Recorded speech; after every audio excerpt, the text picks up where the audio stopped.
بسم اللہ الرحمن الرحیم۔ السلام علیکم۔ ام المومنین حضرت سیدتنا عائشہ صدیقہ رضی اللہ تعالیٰ عنہا فرماتی ہے، میں نے نبی کریم صلی اللہ علیہ وسلم کو فرماتے سنا، اللہ عز و جل خاص طور پر 4 راتوں میں بھلائیوں کے دروازے کھول دیتا ہے۔ نمبر 1 بقر عید کی رات، نمبر 2 عید الفطر کی رات، نمبر 3 شعبان کی 15ویں رات کہ اس رات میں مرنے والوں کے نام اور لوگوں کا رزق اور اس سال حج کرنے والوں کے نام لکھے جاتے ہیں۔ نمبر 4 عرفہ کی رات اذان فجر تک۔ دوستو 15 شعبان المعظم کی رات کتنی نازک ہے، نہ جانے کس کی قسمت میں کیا لکھ دیا جائے۔ بعض اوقات بندہ غفلت میں پڑا رہ جاتا ہے اور اس کے بارے میں کچھ کا کچھ ہو چکا ہوتا ہے۔ بہت سے کفن دھل کر تیار رکھی ہوتی ہیں، مگر کفن پہننے والے بازاروں میں گھوم پھر رہی ہوتی ہیں۔ کافی لوگ ایسے ہوتے ہیں کہ ان کی قبریں کھودی جا چکی ہوتی ہیں، مگر ان میں دفن ہونے والے خوشیوں میں مست ہوتے ہیں۔ بعض لوگ ہنس رہے ہوتے ہیں، حالانکہ ان کی موت کا وقت قریب آ چکا ہوتا ہے۔ کئی مکانات کی تعمیرات کا کام پورا ہو گیا ہوتا ہے، مگر ساتھ ہی ان کے مالکان کی زندگی کا وقت بھی پورا ہو چکا ہوتا ہے۔ دوستو شب بارات بے حد اہم رات ہے، کسی صورت سے بھی اسے غفلت میں نہ گزارا جائے۔ اس رات رحمتوں کی خوب برسات ہوتی ہے۔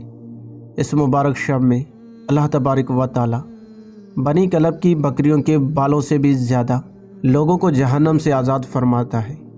کتابوں میں لکھا ہے، قبیلہ بنی کلب قبائل عرب میں سب سے زیادہ بکریاں پالتا تھا۔ کچھ بدنصیب ایسے بھی ہیں جن پر شب بارات یعنی چھٹکارا پانے کی رات بھی نہ بخشے جانے کی وعید ہے۔ حضرت سیدنا امام بہقی شافعی رحمۃ اللہ تعالیٰ علیہ فضائل الاوقات میں نقل کرتے ہیں، رسول اکرم صلی اللہ علیہ وسلم کا فرمان عبرت نشان ہے، 6 آدمیوں کی اس رات بھی بخشش نہ ہوگی۔ نمبر 1 شراب کا عادی، نمبر 2 ماں باپ کا نافرمان، نمبر 3 زنا کا عادی، نمبر 4 قطن تعلق کرنے والا، نمبر 5 تصویر بنانے والا، اور نمبر 6 چغل خور۔ اسی طرح کاہن، جادوگر، تکبر کے ساتھ پاجامہ یا تہبند ٹخنوں کے نیچے لٹکانے والے اور کسی مسلمان سے بلا اجازت شرعی بغض و کینہ رکھنے والے پر بھی اس رات مغفرت کی سعادت سے محرومی کی وعید ہے۔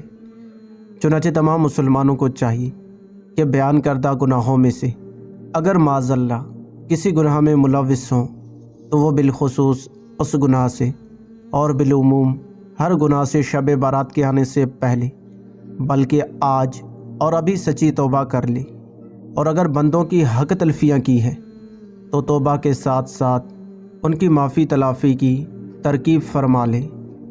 حضرت سیدنا علی المرتضیٰ شیر خدا کرم اللہ تعالی وجہہ الکریم سے مروی ہے کہ نبی کریم صلی اللہ علیہ وسلم کا فرمان عظیم ہے، جب 15 شعبان کی رات آئے تو اس میں قیام یعنی عبادت کرو اور دن میں روزہ رکھو، بے شک اللہ تعالی غروب آفتاب سے آسمان دنیا پر خاص تجلی فرماتا ہے اور کہتا ہے کوئی مجھ سے مغفرت طلب کرنے والا کہ اسے بخش دوں، ہے کوئی روزی طلب کرنے والا کہ اسے روزی دوں، ہے کوئی مصیبت زدہ کہ اسے عافیت عطا کروں، ہے کوئی ایسا، اور یہ اس وقت تک فرماتا ہے کہ فجر طلوع ہو جائے۔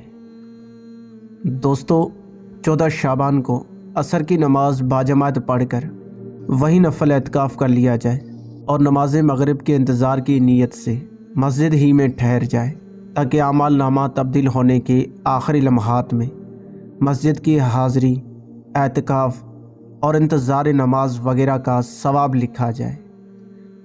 اللہ پاک سے دعا ہے کہ اللہ پاک اس بابرکت رات کے صدقے ہم سب مسلمانوں کی مغفرت فرمائے اور ہمیں اس رات زیادہ سے زیادہ نیک اعمال کرنے کی توفیق عطا فرمائے اور آئندہ ہمیں گناہوں سے بچنے کی توفیق عطا فرمائے۔ آمین۔